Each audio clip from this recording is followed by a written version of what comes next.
Ipar Adalah Maut merupakan film drama romantis dengan sentuhan religi dan perselingkuhan buatan sutradara Hanung Bramantyo yang sudah menghiasi layar bioskop-bioskop tanah air. Film ini diproduksi oleh MD Pictures, dibuat berdasarkan kejadian nyata yang viral di TikTok dan juga telah terbit dalam bentuk novel.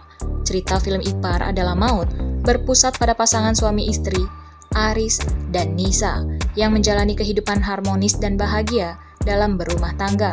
Namun, kedatangan Rani, adik Nisa, mengubah segalanya. Rani awalnya dianggap sebagai sosok baik, polos, dan tidak mungkin jadi racun dalam rumah tangga kakaknya. Namun, seiring waktu berjalan dan dikarenakan banyaknya kesempatan dirinya mengenal Aris, dan kejadian demi kejadian yang membuat Rani bersinggungan dengan Aris, membuat keduanya bermain api asmara yang menggairahkan. Nisa perlahan-lahan mulai menyadari adanya perubahan sikap Aris dan kecurigaan dirinya pada Rani.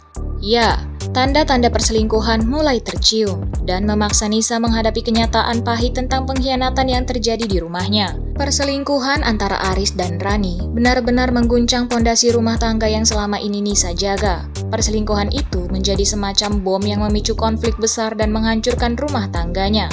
Bisa dibilang, ini adalah salah satu film Hanung Bramantyo yang cukup berani dan agak frontal sekaligus sakit jiwa dan menjijikkan, tapi berhasil menaikkan derajat film bertema perselingkuhan.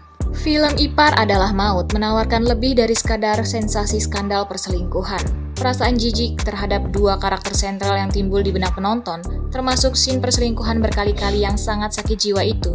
Justru itulah bentuk keberhasilan film atas performa akting para bintangnya.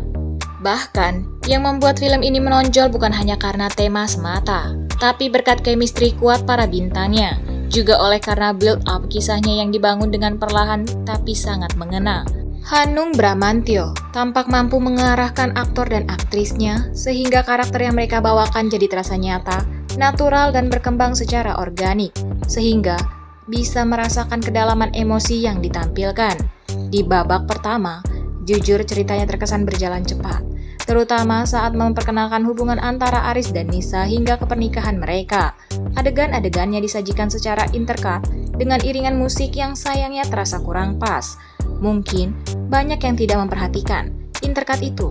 Dalam konteks sinematografi adalah teknik penyuntingan di mana adegan-adegan yang berbeda dipotong-potong secara cepat tapi efektif, dan kemudian disusun atau disatukan, biasanya untuk menciptakan ketegangan dan membangun narasi yang kompleks. Selain itu, untuk menunjukkan simultanitas pergerakan alur yang terjadi di tempat-tempat atau waktu yang berbeda-beda. Nah, yang ini tampak diaplikasikan pada scene Aris dan Nisa yang dipercepat hingga mereka menikah. Perihal perkara lagunya, momen-momen indah dan bahagia Aris dan Nisa seharusnya diperkuat dengan pilihan lagu yang tepat. Namun, entah mengapa, lagu dan lirik yang mengiringi malah terasa tidak mendukung suasana. Padahal, momen-momen Aris dan Nisa yang dipercepat itu menarik sekali, sehingga tidak butuh waktu lama untuk masuk ke babak berikutnya. Namun, plot berjalan dengan mulus setelah itu. Saat karakter Rani muncul, alasan dirinya ada di sana terasa masuk akal dan tidak terkesan dipaksakan. Selain itu, penonton lumayan terkesan dengan pengembangan karakter Aris yang ditampilkan.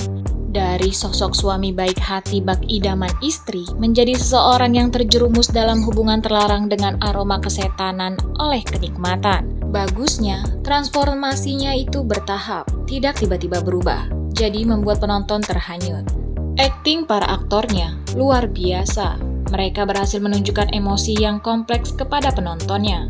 Momen ketika Nisa marah mengetahui perselingkuhan suaminya adalah salah satu puncak emosional film ini, dan menampilkan performa yang dahsyat dan mengoyak hati penonton.